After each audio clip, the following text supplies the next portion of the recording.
Hello everyone, this is Dan Plays 124 here guys, and today we're going to be reading Genesis 31 from the NIV version. And before we get started, let me go ahead and show you guys. This is my channel. Oh, sorry. And if you guys want to like a video, click that thumbs up there. Make sure not to click this. And instead of analytics and edit video, you should see a subscribe button. Please click that, and then when you click that, there should be a bell popping up. So then, yeah, that's all you gotta do. I hope you guys can do it. So yeah. Now let's get started. Jacob flees from Laban. Jacob heard that Laban's sons were saying, "Jacob has taken everything our father owned, and he gained all his wealth from what belonged to our father." And Jacob noticed that Laban's attitude toward him was not what it had been. And the Lord said to Jacob, Go back to the land of your fathers and to your relatives, and I will be with you." So Jacob sent word to Rachel and Leah to come out to the fields where his flocks were. He said to them, "I see that your father's attitude toward me is not what it was before, but the God of my father has been with me. You know what I've worked for your father with all my strength. Yet your father has cheated me by changing my wages 10 times. However, God has not allowed him to harm me. If he said, 'The speckled ones will be your wages,' then all the flocks gave birth to speckled young. And if he said, 'The streaked ones will be your wages,' then all the flocks bore streaked young. So God has taken away your father's livestock and has given them to me. In breeding season, I once had a dream in which I looked up and saw that the male goats mating with the flock were streaked, speckled, or spotted. The angel of God said to me in the dream, 'Jacob,' I answered, 'Here I am.' And he said, 'Look up and see that all the male goats mating with the flock are streaked, speckled, or spotted, for I have seen all that Laban has been doing to you. I am the God of Bethel, where you anointed a pillar and where you made a vow to me. Now leave this land at once and go back to your native land.'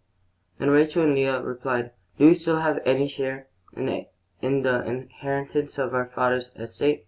And does he not regard us as foreigners? Not only has he sold us, but he has used up what was paid for us. Surely all the wealth that God took away from our father belongs to us and our children. So do whatever God has told you.' Then Jacob put his children and his wives on camels, and he drove all his livestock ahead of him, along with all the goods he had accumulated in Padan Aram, to go to his father Isaac in the land of Canaan. When Laban had gone to shear his sheep, Rachel stole her father's household goods.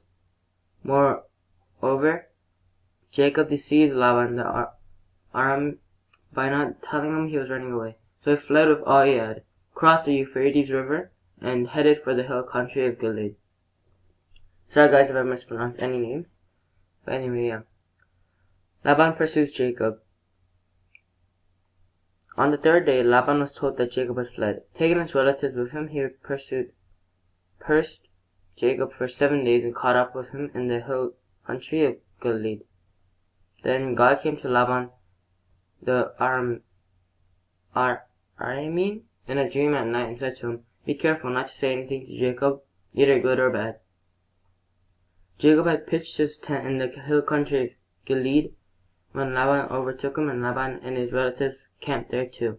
Then Laban said to Jacob, 'What have you done? You deceived me, and you've carried off my daughters like captives in war.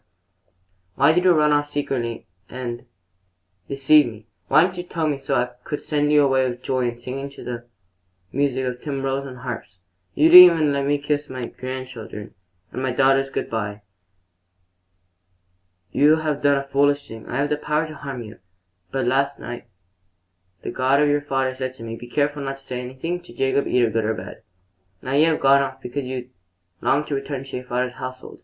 But why did you steal my goods?'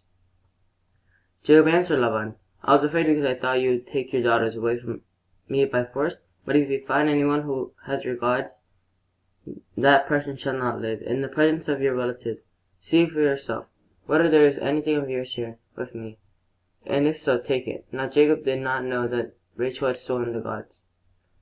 So Laban went into Jacob's tent, and into Leah's tent, and into the tent of the 2 female servants, but he found nothing.